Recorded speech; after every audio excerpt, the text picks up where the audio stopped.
ese estado líquido, la sangre en el interior de los vasos, ahí juega un papel fundamental las células endoteliales. Las células endoteliales tienen sustancias anticoagulantes, pero también tienen sustancias pro-trombóticas. Prácticamente que cuando se produce la lesión de la célula, se va a producir la formación de un coágulo en el interior de los vasos. ¿Qué cosa es un trombo? Es un coágulo en el interior de los vasos con los mismos componentes de la sangre, a diferencia de un émbolo, ¿no? Estos trombos, ¿no? Estos trombos pueden ser venosos o pueden ser arteriales. Ya vamos a ver, los trombos venosos están asociados al fenómeno de éstasis. Por ejemplo, tenemos las varices de las extremidades inferiores, las mujeres, y los trombos arteriales, las que se alojan a nivel de las aneurismas o también a nivel de las placas ateromatosas. Entonces, la trombosis es la formación del trombo. El trombo viene a ser un coágulo sanguíneo en el interior de los vasos, que se produce por la lesión del endotelio. También tenemos que la sangre en el interior de los vasos tiene un flujo axial, o sea, en la parte central del vaso circulan los hematíes, los leucocitos y las plaquetas. Y en contacto con el endotelio está el plasma sanguíneo. Cualquier fenómeno que altere este flujo va a producir trombosis. Ya vamos a ver cuáles son las causas de esta inversión del flujo laminar. Tenemos, ¿no?, la éstasis, ¿no?, en la cual se produce compresión de las células endoteliales, ruptura de las células endoteliales. También tenemos los estados de hipercoagulabilidad sanguínea. Hay procesos hereditarios primarios, cuando se llama genético, generalmente por ausencia, por ejemplo, de la nitromina o ausencia de la proteína C, sustancias que son anticoagulantes, o también puede ser secundaria a consecuencia de ello. A consecuencia, por ejemplo, tenemos algunos embarazos que están a término, pueden estar relacionados con trombosis. Las quemaduras extensas, la inmovilización duradera en la cama, el cáncer diseminado también puede producir trombosis. El tratamiento con estrógenos, las mujeres que usan para la menopausia, están asociados con trombosis. Y no solamente eso, las hormonas que usan para la menopausia hay que meter con bastante cuidado, porque los estrógenos también están asociados con cáncer de endometrio y cáncer de mama. Muy bien.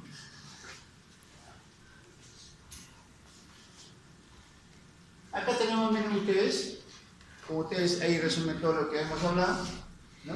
Si se produce la lesión de las células, ¿qué se van a producir? Se van a liberar, ¿no?, sustancias procoagulantes. Por ejemplo, la tromboplastina, el factor de von Willebrand, que se encuentra en el colágeno y que produce la atracción de las plaquetas, el factor activador plaquetario y el inhibidor del activador del plasminógeno. El plasminógeno, ¿qué hace? Transforma en plasmina. ¿Y qué pasa si la plasmina es un anticoagulante, ¿no? Entonces, cuando se produce la lesión de células endoteliales, ya va a haber una disminución, ¿no?, en la producción de sustancias anticoagulantes. Por ejemplo, disminución de la trombomodulina, la antitrombina 3, el óxido nítrico y el activador del plasminógeno se reduce. Además, cuando se pierden las células endoteliales, queda expuesto el colágeno subendotelial, ¿no? Y ahí tenemos, en el colágeno subendotelial tenemos al factor de von Willebrand, que va a atraer a las plaquetas y se va a producir una agregación de plaquetas y un trombo a nivel del vaso. En relación a los cambios del flujo laminar, ¿qué fenómenos son más importantes? Tenemos la éstasis, o sea, la sangre no circula. Por ejemplo, las mujeres que tienen las varices, sus válvulas venosas están prácticamente deterioradas. Hay un estancamiento de sangre a ese nivel, ¿no? Ahora, ese estancamiento de sangre, ¿qué es lo que hace? Va a aumentar la presión venosa a ese nivel, puede producir destrucción de las células endoteliales y se pueden producir trombos. El flujo turbulento, miren ustedes, por ejemplo, cuando hay una fibrilación auricular, prácticamente las plaquetas entran en contacto con el endotelio que se daña y se forman trombos.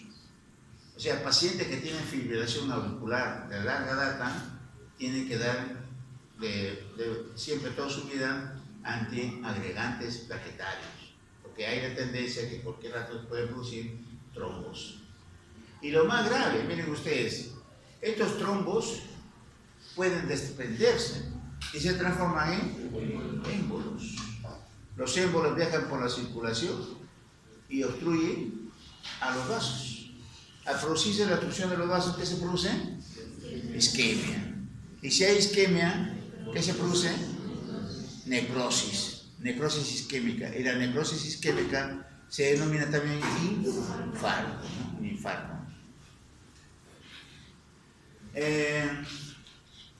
Por ejemplo, tenemos pacientes que tienen fibrilación auricular y de un momento a otro tiene dolor abdominal intenso. Acuérdense bien, dolor abdominal intenso. Ustedes tienen que pensar en una trombosis de la arteria mesentérica. Si hay una trombosis de la arteria mesentérica, ¿qué es lo que sufre? El intestino. Imagínense el intestino. Normalmente nosotros tenemos bacterias en la luz del intestino, que son bacterias que no son patógenas. Pero imagínense que toda esa cantidad de bacterias que el intestino se necrosa, la mucosa se necrosa, todas esas bacterias entran al torrente sanguíneo y producen prácticamente cuadros de coagulación intravascular diseminada. Los aneurismas arteriales también son áreas ahí en las cuales se produce la alteración del flujo laminar. ¿En qué proceso puede ocurrir lesión del endotelio? A ver. Lesión del endotelio. ¿En qué proceso? ¿La qué? La aterosclerosis, muy bien. La aterosclerosis, ¿no? La aterosclerosis es una complicación. Se rompe la placa caromatosa y se forma un trombo. Y ese trombo puede ser oclusivo.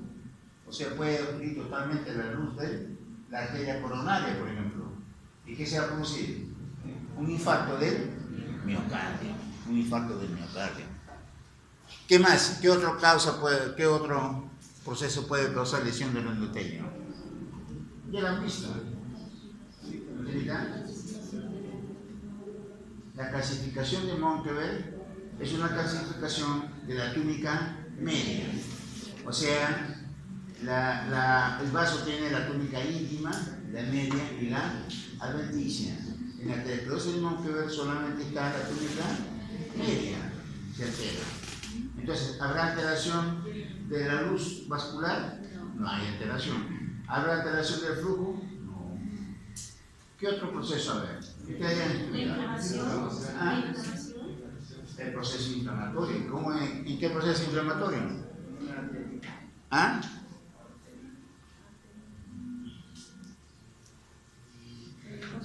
A ver, Juan Vega. ¿Ah? ¿Qué no hemos visto? Vasculitis. ¿Y cuándo hay vasculitis? ¿En qué proceso? ¿Qué hemos visto? ¿Ah? En enfermedades autoinmunes. ¿Qué enfermedad autoinmune? El lupus eritematoso sistémico. Hay vasculitis. Y también en el lupus eritematoso sistémico, ¿qué más hay? Que produce trombosis.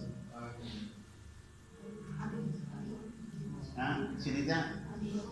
Anticuerpos antifosfolípicos. ¿No? Si ustedes tienen, por ejemplo, una paciente de lupus, acoge a mujeres jóvenes en una proporción de 9:1 que tiene abortos espontáneos, ¿no? Con toda seguridad ese paciente tiene anticuerpos antifosfolípicos. ¿En qué otro proceso más? En la pancreatitis nodosa, que también es un proceso de ¿qué tipo de hipersensibilidad? Tipo 3. La pancreatitis nodosa, el lupus eritematoso sistémico, están asociados a hipersensibilidad tipo 3. ¿Qué más? Toxinas. ¿Qué más? Virus, bacterias. Miren, imagínense ustedes, hay una enfermedad bien grave, miren, que se llama la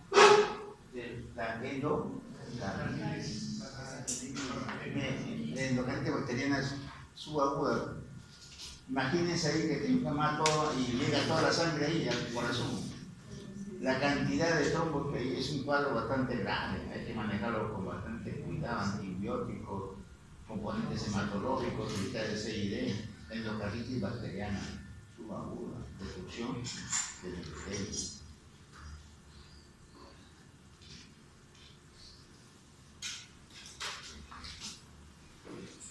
Acá tenemos la tríada de Bico, en la cual la trombosis lo más frecuentemente se asocia a lesión del endotelio.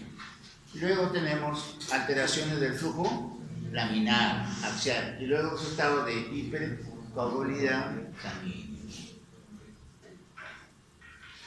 Morfología de los trombos. Los trombos pueden ser cardíacos, en el corazón. En el corazón, ¿cómo se puede formar un trombo? ¿A consecuencia de qué? A ver, razones. Insuficiencia cardíaca congestiva. ¿Ah? Por insuficiencia cardíaca congestiva. A ver, ¿cómo así insuficiencia cardíaca congestiva? ¿Un trombo? A ver. Placas heteromatosas en las coronarias. ¿Qué más? A ver.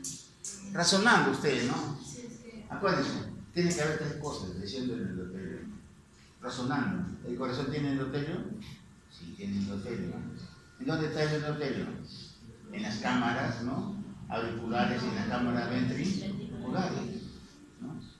Entonces, si un paciente tiene un infarto, por ejemplo, del miocardio y un infarto subendocárdico, ¿qué sucede con la célula endotelial? Se destruye. Y si se destruye la célula endotelial dentro de la cámara cardíaca, ¿qué se produce?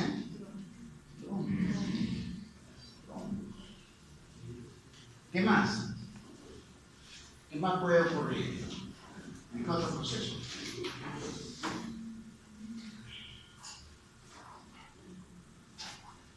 A ver, señorita, ¿en qué otro proceso?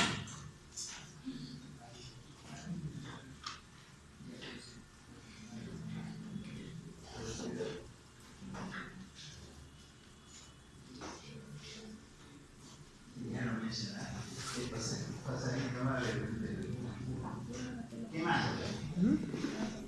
Acuérdense bien, ¿no? No hay tres causas. Y hipercoagulabilidad. También hay formación de aneurisma dentro del corazón. Hay dilataciones aneurismáticas. ¿Y por qué un aneurisma produce trombosis? Por el daño del endotelio. ¿Por qué? Esto sí lo sabe. Alfonsito, ¿por qué? Hay entre las algas. En cambio acá, Hay alteración del flujo, hay alteración del flujo laminar. Los trombos venosos, los más frecuentes, es el fenómeno de éstasis.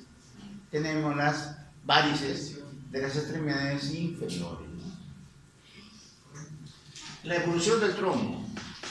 El trombo, miren ustedes, puede crecer y puede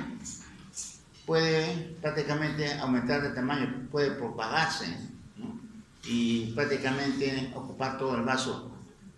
Hay un trombo, el cáncer del riñón tiene tendencia a invadir la arteria o la vena renal, el cáncer del riñón.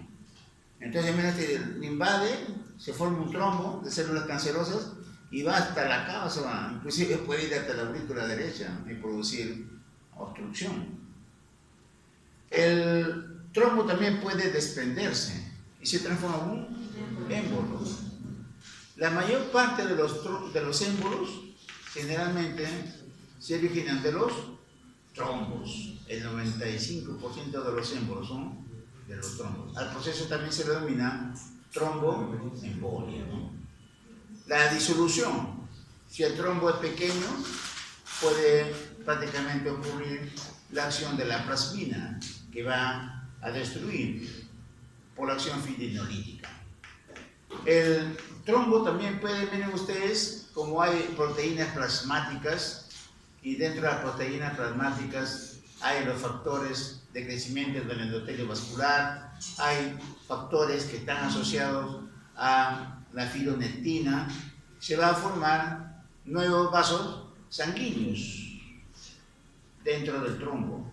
Y a ese proceso se denomina recanalización. Si está la fibronectina, ¿qué es lo que puede ocurrir? Formación de tejido fibroso. O sea, el trombo puede ser sustituido, se puede formar tejido fibroso. Y a ese proceso se denomina organización.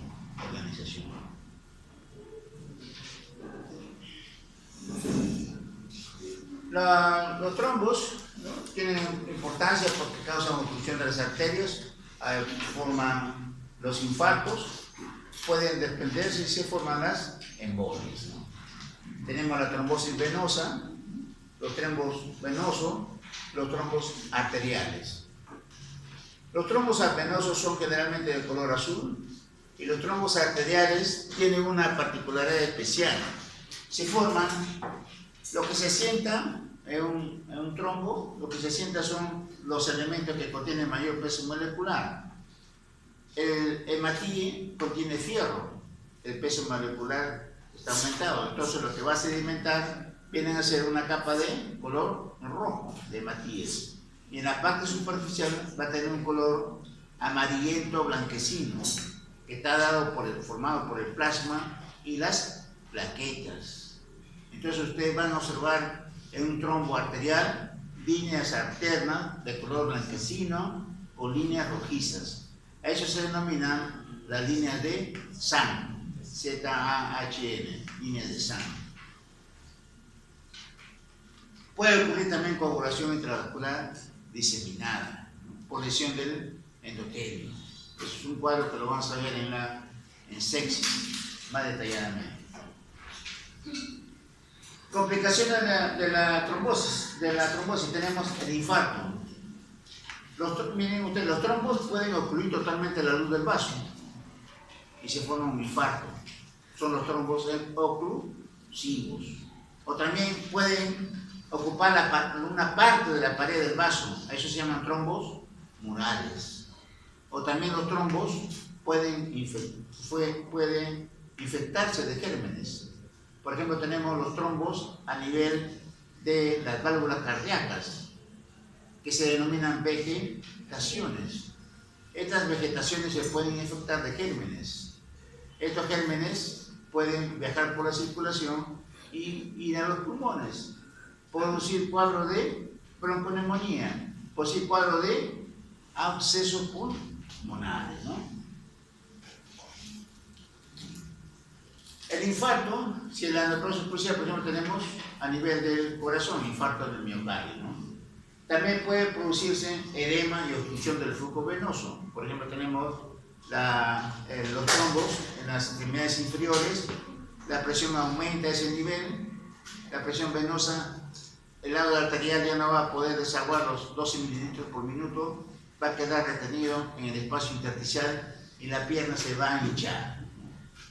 La embolia, los tromboémbolos, que son los más frecuentes, por eso también se denomina tromboembolia.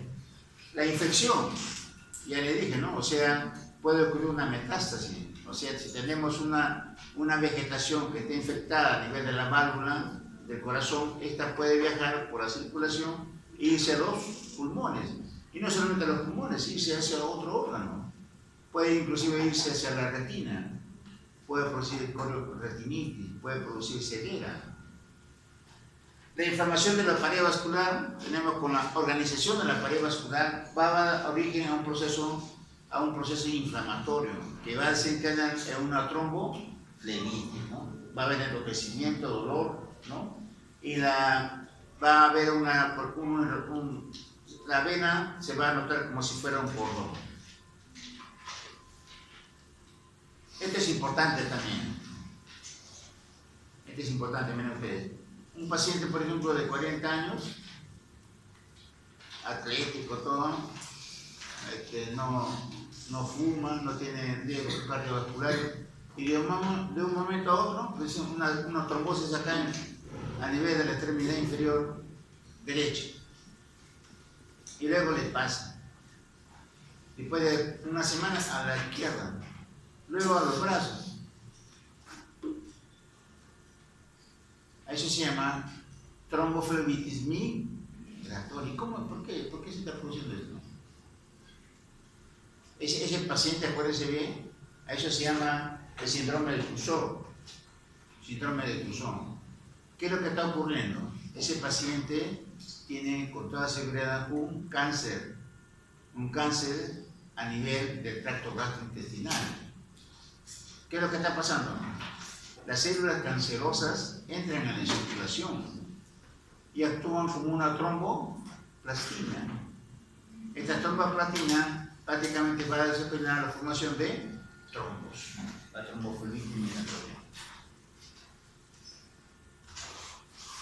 La embolia, a diferencia del trombo, puede ser una masa sólida, los trombos, la médula ósea, puede ser una masa líquida, por ejemplo tenemos la grasa, por ejemplo tenemos un paciente que tiene un accidente en el cual se fracturan los huesos largos. ¿Qué es lo que sucede? A nivel de la médula ósea, los sinusoides de la médula ósea, la médula ósea amarilla entra a los sinusoides y se va a producir una obstrucción a nivel de los pulmones. El paciente va a tener disnea. Y no solamente eso, sino como la densidad específica de una gota de grasa es mayor que la sangre, va a producir obstrucción a nivel del cerebro. El paciente va a entrar en confusión. Tenemos la embolia líquida. O tenemos también la embolia gaseosa.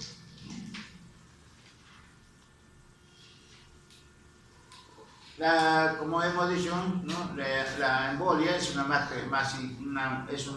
masa sólida, líquida o gaseosa que viaja por la circulación hacia un lugar distante de su punto de origen, ¿no? El émbolo también puede ser paradójico. Por ejemplo, no se ha cerrado el agujero oval a nivel de la aurícula derecha con la aurícula izquierda, entonces un émbolo de acá del lado izquierdo pasa al lado derecho.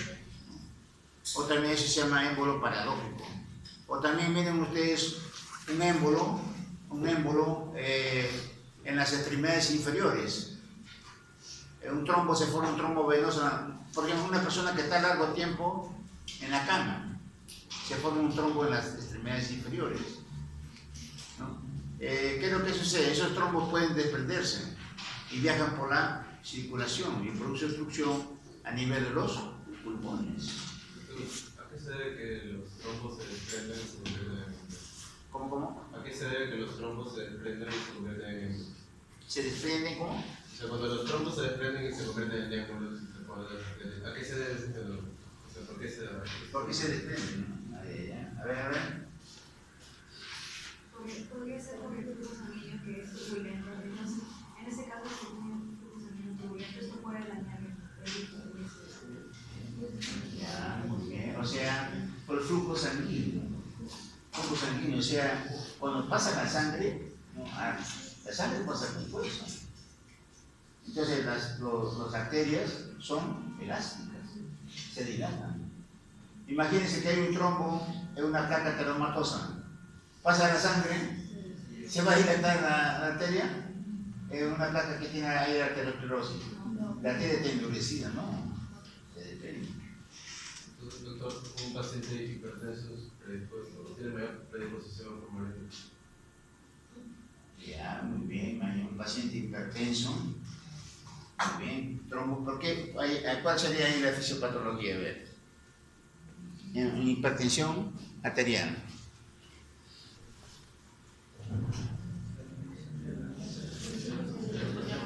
¿Ah? ¿Ah? El aumento de la resistencia por la disminución del radio a nivel del vaso. También.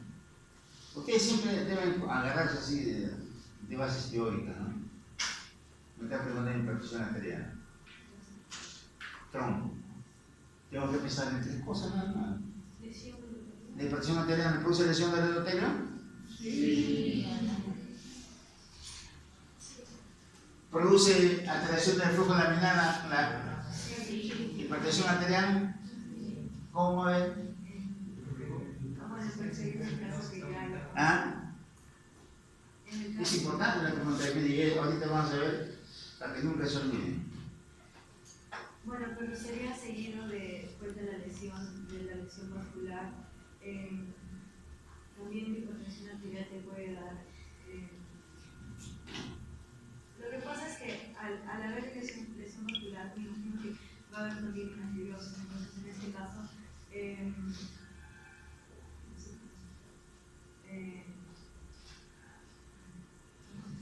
Está bien. En patología especial, pues no hubieran llevado eso, que no llevan patología especial. No llevan fisiopatología. ¿Ah? A ver. Vamos por un mecanismo, que eso lo vamos a ver en la próxima clase. La hipertensión arterial se asocia con arteriosclerosis. Ya hemos visto que la placa ateromatosa puede producir trombos de hipertensión arterial. Por otro lado, miren ustedes, es importante que preguntar a su compañero. La arteria, las paredes de la arteria son elásticas. ¿No? Por ejemplo, esta área de acá hay una placa ateromatosa a ese nivel. Pasa la sangre, ¿se va a dilatar esa área? No. ¿Qué es lo que sucede? Inicialmente, en la placa ateromatosa a ese nivel, pasa la sangre, ¿qué sucede? ¿Cómo está la resistencia ahí? ¿Está aumentada o está disminuida?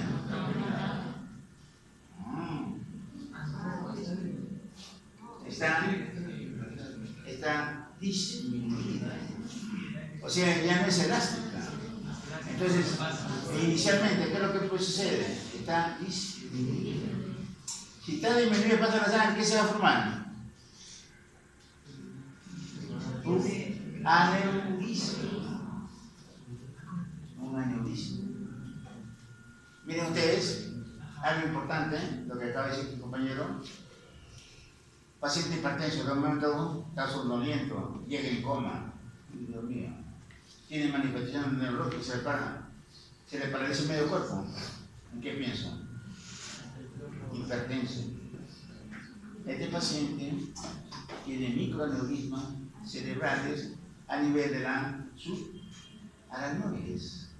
Con toda seguridad ese paciente tiene una hemorragia subaracnoidea asociado a microaneurisma, asociado a la hipertensión arterial.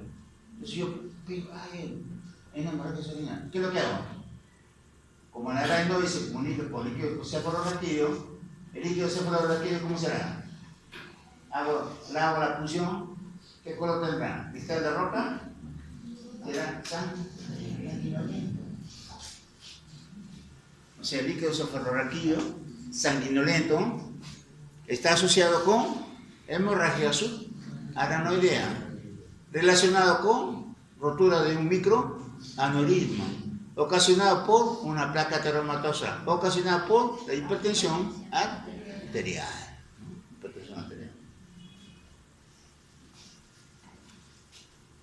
La mayoría de los émbolos se originan de los trombos. Ya el proceso se denomina tromboembolia.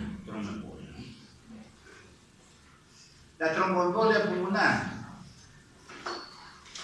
Muchos me acuerdo, había ¿quién es de Pacasmayo? Chepén, ¿están acá? ¿Hay alguien de Pacasmayo? Hay un equipo de piel interna en aquel tiempo. Estaban regional. Y un equipo de espartanos. Le habían contratado un morenito, un buen jugador de allá de Lima, lo habían traído acá, le daban todo dinero, comida en el Lima. Jugando acá un partido en Mansilla, se rompe, le dan un patadón, se rompe el fémur. Como es la vida, ¿no? Uno siempre se debe consecuente. O sea, la carrera de medicina es de servicio. Entonces, una vez que lo vieron al negrito mal, ya no producía goles, lo agarraron, lo dejaron en el regional ahí. ¿Vaya? Nada de medicina, nada. Por el negrito ni 3 días no se movió ahí de la cama. Y cuando pasamos visita, ya no hablamos el negrito. ¿Qué es lo que había ocurrido? No se había movido en la cama, inmovilización duradera en la cama 3 días. Se había formado un trombo venoso de las extremidades inferiores. Le hicimos la autopsia y por el toititita acá, toda la cava, la arteria pulmonar, la vena pulmonar está llenecito de émbolos. Hay un émbolo que se llama encía de Montaro, que es a nivel de la bifurcación de la arteria pulmonar con la arteria derecha e izquierda. Se había formado, ¿no? O sea, puede producir un tromboémbolo, puede producir la muerte súbita. Antes se tenía la idea, ¿no? Miren, si yo tengo una operación, por ejemplo, una cirugía abdominal, ¿qué es lo que está saliendo ahí? ¿Qué material, qué proteína plasmática se está liberando? En grandes cantidades. Tromboplastina. Entonces, ahora, por ejemplo, el paciente que tiene una intervención quirúrgica, de frente se le hace, señor, ¿sabe qué? 3 días va usted ya comienza a andar, ¿no? Todo lo contrario, si uno puede hacerle fisioterapia. También puede ocurrir un infarto pulmonar. ¿Cómo puede ocurrir un infarto pulmonar?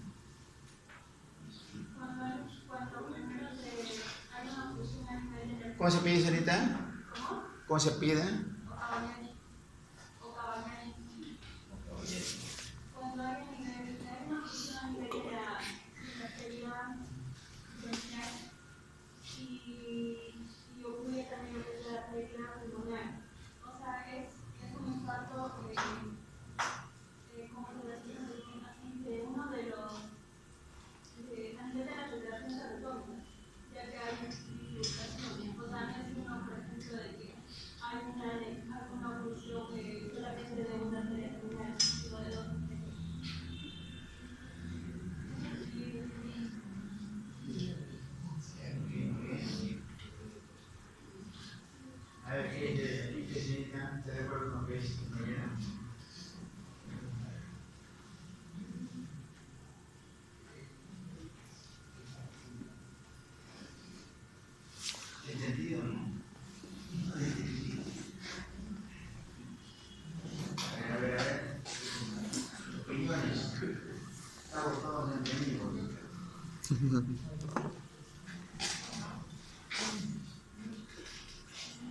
¿Cómo se pide señorita? Espinosa Mayor. Ah, necesita. Por lo que he entendido de lo que nos ha explicado, es que cuando se produce a nivel de una arteria, que en este caso, en este mismo lugar, no va a haber colaterales que puedan de alguna forma sustentar esta falta de riego sanguíneo, en este caso se va a producir la fase.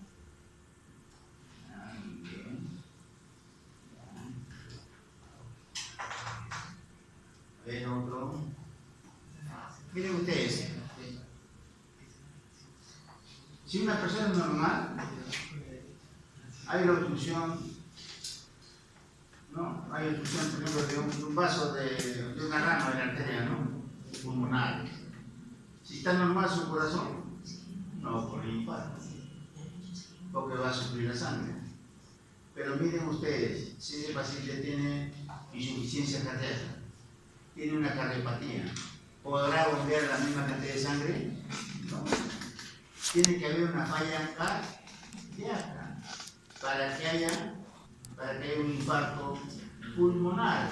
Y para que haya un infarto pulmonar, tiene que haber la obstrucción de una rama de la arteria pulmonar. Entonces se obstruye, miren ustedes, obstruye la arteria a nivel del pulmón, y las arterias bronquiales comienzan a bombear sangre en el tejido necrótico. Y el pulmón va a tener ¿qué color? Un color rojo. O sea, va a ser un infarto rojo, va a tener la forma de una pirámide. El vértice va a indicar el sitio de la obstrucción. Los ómbolos no oclusivos no causan, ¿no?, isquemia, pueden pasar desapercibidos. Lo que se puede asociar a esto, pues se puede, con el tiempo puede asociarse con una hipertensión pulmonar. La embolia sólida tenemos, sí, señorita. Una pregunta, ¿qué signos clínicos va a tener el paciente? ¿Cómo? ¿Qué signos clínicos va a tener el paciente que tiene o que tiene una ¿Qué tiene que una? O sea, nos ha explicado que hay una insuficiencia cardíaca, que hay una sintomatología, pero que específicamente va a determinar que el paciente está en infarto. ¿Qué signos clínicos van a tener? ¿Qué signos clínicos va a tener? ¿Qué va a tener? ¿Ah? La señorita Román. Dificultad para respirar. ¿Qué más? ¿Ah? ¿Qué más? Dolor. ¿Qué más? Podría tener, por falta de dificultad para respirar, algún tipo de cianosis. ¿O no? De cenosis. Si no habría un buen intercambio de acceso, me imagino que lo que puede. Lo más marcado, ahí lo que se va a producir viene a ser una hemorragia pulmonar. También se va a formar edema pulmonar. Y también si sigue con el tiempo, esta área de acá, que hay edema, hay hemorragia pulmonar, hay gran cantidad de proteínas, se pueden infectar. ¿Qué se puede decir? Una bronconeumonía. La embolia sólida está asociada con los trombos, pero también puede estar asociada con una médula ósea. Por ejemplo, cuando ya uno se está muriendo, le están haciendo la mano de resucitación, lo rompen las costillas, entran pequeños fragmentos de médula ósea, pero no ocasiona un daño clínico, no se evidencia por la médula ósea. La embolia grasa, como hemos explicado, es por la fractura de los huesos largos. La médula ósea amarilla de los huesos entra. Pero miren ustedes, eso no ocurre, por ejemplo, con la grasa abdominal. ¿Se puede uno romper la grasa abdominal? No hay problema, pero cuando es de hueso la grasa, la médula ósea amarilla, entra a los sinusoides de la médula ósea. Entonces se dirige a la circulación y lo que pagan el pato son los pulmones. El paciente tiene insuficiencia respiratoria. También el cerebro. ¿Por qué? Porque la densidad específica de la grasa es mayor que la sangre. La embolia gaseosa. Miren ustedes, el aire está compuesto de oxígeno, nitrógeno, pero en soluciones, ¿no? Soluciones normales. ¿Qué es lo que sucede? Miren ustedes, ¿qué es lo que sucede, por ejemplo, cuando un buzo que está a una gran profundidad asciende bruscamente a la superficie? ¿No? El aire se aísla los gases. El gas, por ejemplo, oxígeno, se disuelve en los tejidos, pero el gas de nitrógeno no se disuelve en los tejidos. Se forman émbolos gaseosos. Esos émbolos gaseosos, ¿qué es lo que puede producir? Puede producir obstrucción a nivel pulmonar. Esos émbolos de nitrógeno pueden activar a las plaquetas y pueden producir cuadro de coagulación intravascular diseminal. ¿Cuándo se produce este cuadro de embolia gaseosa? Se produce, por ejemplo, en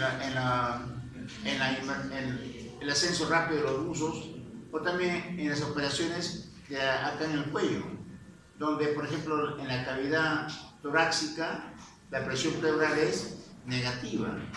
Entonces abre esa presión, entra el aire con gran cantidad y puede producir la muerte, ¿no?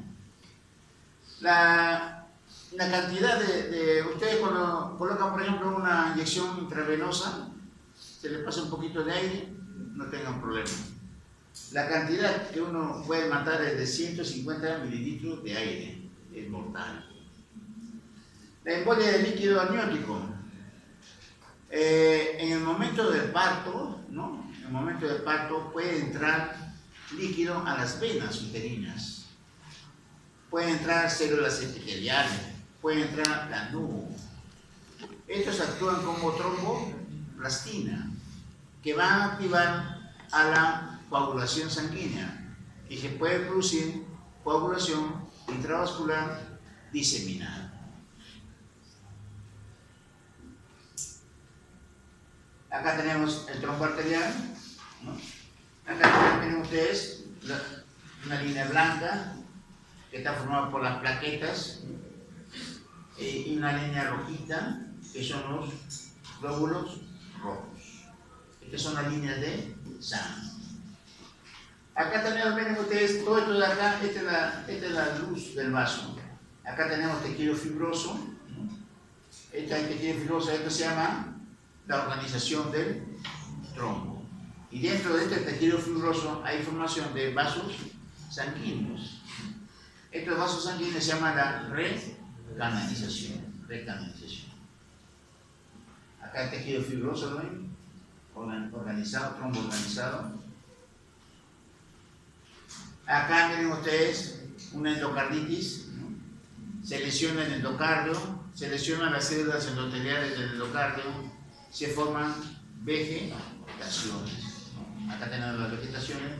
Estas vegetaciones se pueden infectar de gérmenes y pueden dejar por la circulación sanguínea y producir cuadros de bronconeumonía y abscesos.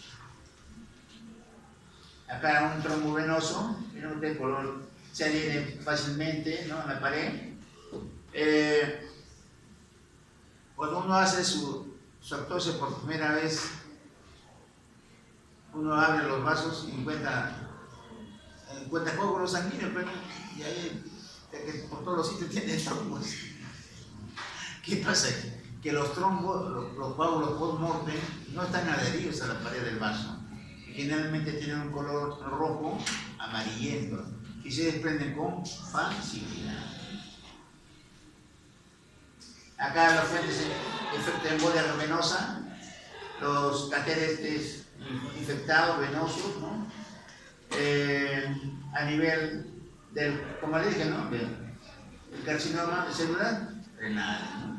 Viajan por acá, el émbolo líquido amniótico, la trombosis de la vena profunda, la ruptura de los huesos, ¿no? Miren ustedes, acá está la bifurcación, un émbolo en silla de tal, o también se llama émbolo cabal. La fuente de embolia arterial, los más frecuentes son acá los trombos que se forman, ¿no?, por una endocarditis, miren ustedes, o a nivel de los aneurismas, en las áreas de aterosclerosis. Miren ustedes, este es el ventrículo izquierdo, y acá tenemos color amarillento, color rojo, color amarillento, color rojo. Este trombo mural en el ventrículo izquierdo, ¿por qué se haya formado? Cuando toda la probabilidad este paciente ha tenido un infarto de miocardio. Los sitios comunes de infarto, donde con una embolia arterial, miren ustedes, el cerebro, la retina, el vaso, los riñones, el intestino delgado y las extremidades inferiores. Acá tenemos, este es el alveolo, el aire, y acá tenemos, miren ustedes, restos de células epiteliales, una célula escamosa acá, esta célula escamosa, este lanugo, estas células actúan como tromboplastina y van a activar a la coagulación, ¿no?, sanguínea, dando un cuadro de coagulación intravascular diseminada. O sea, miren ustedes, toda la microcirculación se llena de fibrina.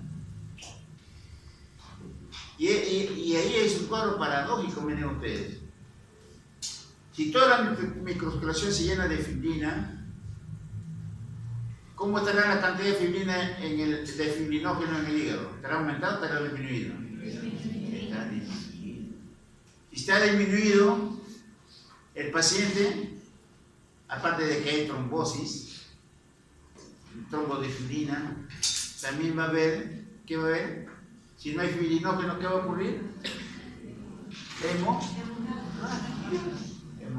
Miren ustedes, cuadro de CID, hemorragia masiva. Por eso a eso como la fibrina se consume, a eso también se denomina cuadro de coagulación extravascular diseminal, se denomina coagulopatía de consumo. ¿Por qué se consume el fibrinógeno? Acá tenemos un émbolo graso, este con la Sudan 3, para demostrar que es grasa. El talco, pacientes por ejemplo que usan heroína, ¿no? Acá un trombo en la vena porta, ¿no?, y en la vena esplénica, ¿no? Este color amarillento es en placas ateromatosas. Acá miren ustedes, acá esta aurícula está normal, ¿lo ven? Y acá ven, esta aurícula tiene un trombo acá, toda la aurícula izquierda. Acá un aneurisma, a partir de este aneurisma se van formando los trombos, ¿no? Acá los trombos arteriales, miren ustedes, están prácticamente ocluida toda la luz, la arteria poplitea. Acá tenemos, miren ustedes, pacientes que tienen un dolor precordial. Se hace su angiografía. La sustancia importante pasa acá normalmente, acá pasa normalmente, pero acá también, miren ustedes, pues pasa normalmente. Pero miren ustedes acá, acá no pasa, ¿lo ven? Está escasa lo que pasa la sustancia de contraste, ¿no? O sea que acá hay un estrechamiento. Entonces miren ustedes, ese estrechamiento es que el paciente tiene una placa ateromatosa. Solamente, miren ustedes, la coronaria es toda esta, y está obstruido por toda esta placa ateromatosa. Y sobre esa placa ateromatosa se asenta un trombo, ¿lo ven? Un trombo. Acá tenemos otro trombo, la arteria coronaria, eso es lo que ha ocurrido. Acá otro trombo, ¿no? Acá trombosis, trombo, con formación del tejido fibroso. Acá otro trombo, miren ustedes el ventrículo izquierdo. Acá miren ustedes, esta es la aorta abdominal, todo lo amarillo son placas ateromatosas, y acá hay una dilatación aneurismática, ¿lo ven? Y sobre esta dilatación aneurismática hay trombos, un trombo acá, otro trombo acá. Acá el mecanismo de formación de trombo, ¿cuál es? La alteración del flujo laminar. Acá, ¿cuál es lo que sigue al trombo, ¿no? El trombo puede resolverse por la acción fibrinolítica del plasma, puede organizarse, ¿no? Puede recanalizarse o puede propagarse también, ¿no? Esta es una coloración, miren ustedes, de orceína. La orceína es una coloración que colorea la lámina elástica interna. Todo lo negrito de acá negrito, viene a ser la lámina elástica interna. Por encima de la lámina elástica interna se encuentra el endotelio. Entonces miren ustedes, toda acá la luz está obstruida. Miren, y toda esta luz obstruida viene a ser el trombo. Un trombo.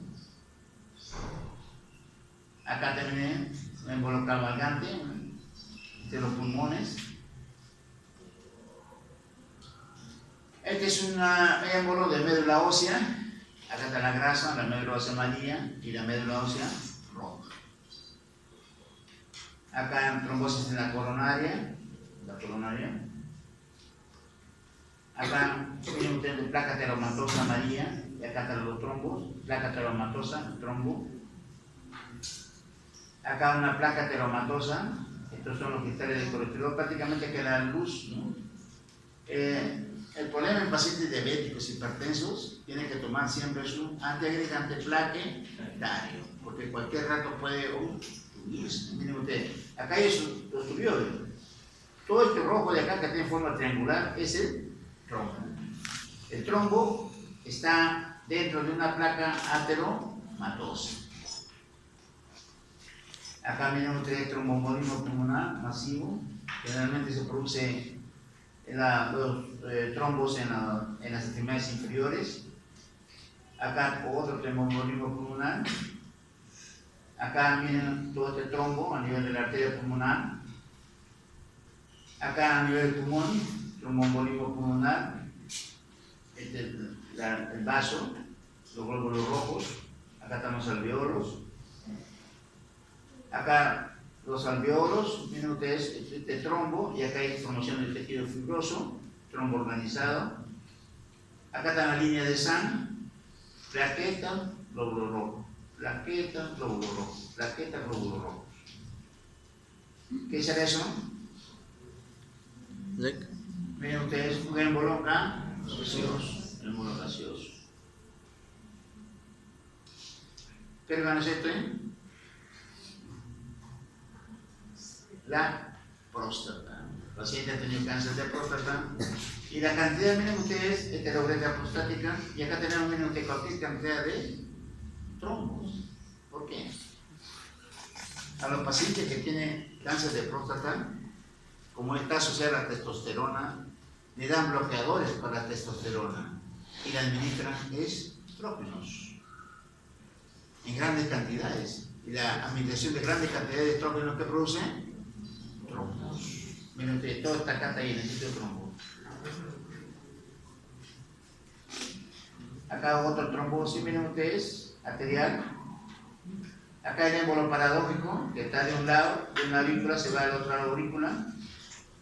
Acá otro trombo que obstruye totalmente la luz. Acá la microcirculación, este es un vaso sanguíneo chiquitito. Acá todo lo rojito de la fibrina es un cuadro de coagulación intravascular diseminada. Acá un aneurisma, miren, y acá el trombo que se forma.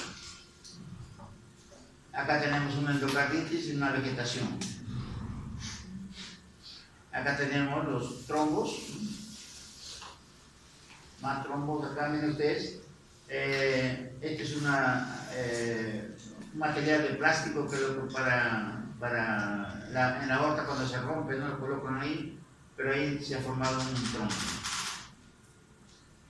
Esta es la microcirculación, este es un trombo de fibrina en un cuadro de coagulación intravascular diseminada o coagulopatía de consumo. Estas son las líneas de sangre en el corazón, amarilla, rojo, rojo, amarilla, rojo, amarilla, la línea de sangre. Esta es la microcirculación, miren que todo esto acá es fibrina. Es un cuadro de coagulación intravascular diseminado.